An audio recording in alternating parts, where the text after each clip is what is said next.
মহাপ্রভুর ভোগরাগ করে সেই প্রসাদ যদি ওই আত্মার উদ্দেশ্যে নিবেদন হয়, শতবার পিণ্ডদানের থেকে প্রভু ভগবান খুশি হন এই প্রসাদ আদি দ্বারা।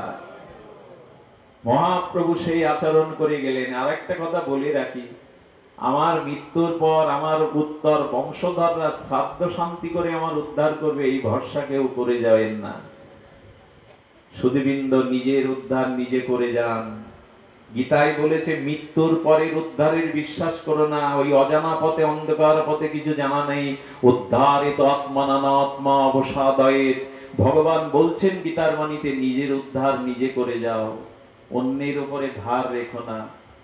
কই সে চেষ্টা? কই ভজনের দ্বারা নিজের উদ্ধার যদি না করতে পারি?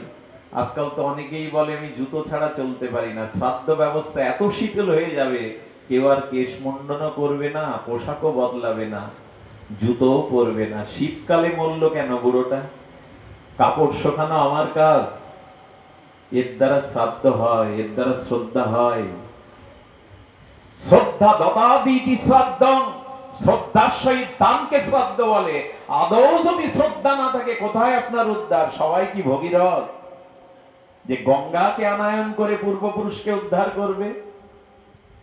এই জন্য সতর্ক হয়ে যায়, যেন আমরা আমাদের উদ্ধার যেন আমরা করতে পারি।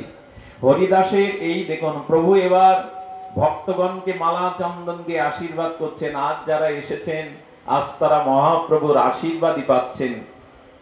প্রভু কি বলছেন? হরিদাসের বিজয় উৎসব যে কইল দর্শন। আহা, আচ্ছা, বিজয় উৎসব কেন? কেউ মারা গেলে তার মহোৎসবে মহোৎসব বলা হয় কেন? বিজয় উৎসব বলা হয় কেন? যারা ভগবানের নাম নিতে নিতে গৌর চরণে চিরদিনের মতো আশ্রয় হয়, তাদের মৃত্যুটা বিজয় উৎসবের মতো দুঃখের উৎসব নয়।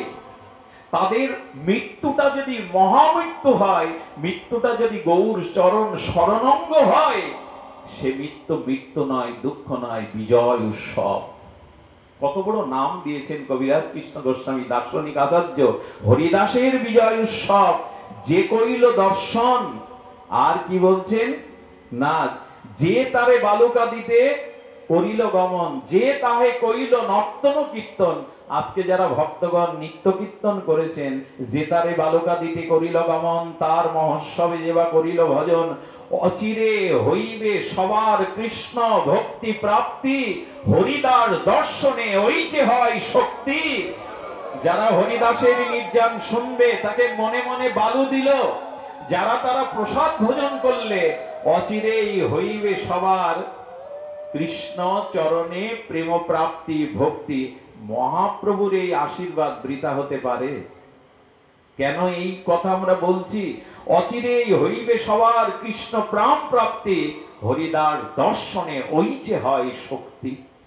মনে মনে যারা হরিদাসের এই বিজয় উৎসবে বালু দিলেন, সংকীর্তন করলেন, প্রসাদ ভোজন করলেন, নর্তন কীর্তন করলেন, অচিরেই সকলের কৃষ্ণ ভক্তি হবে। কৃপা করে কৃষ্ণ মরে দিয়েছিল সঙ্গ, স্বতন্ত্র কৃষ্ণের ইচ্ছা হইল ইচ্ছা ভঙ্গ। প্রভু যেন বিরহে কাতর হয়ে তীর বিদা পাখির মতো কাতর হয়ে বলছেন, স্বতন্ত্র সঙ্গ দিয়েছিল, সেই সঙ্গ আমার ভঙ্গ হলো, সেই আনন্দের হাট ভেঙে গেল। হরিদাসের ইচ্ছা যাবে হইল চলিতে, আমার শকতি তারে নারিল রাখিতে, ইচ্ছা মাত্র কইল নিজ প্রাণ নিষ্কর্মণ, পূর্বে জয়িতে শুনিয়াছি ভীষ্মের মরণ। প্রভু স্তুতি করতে করতে কি করলেন জানেন? জয় হরিদাস বলি প্রভু করে হরিধ্বনি, এত বলি মহাপ্রভু নাচেন আপনি।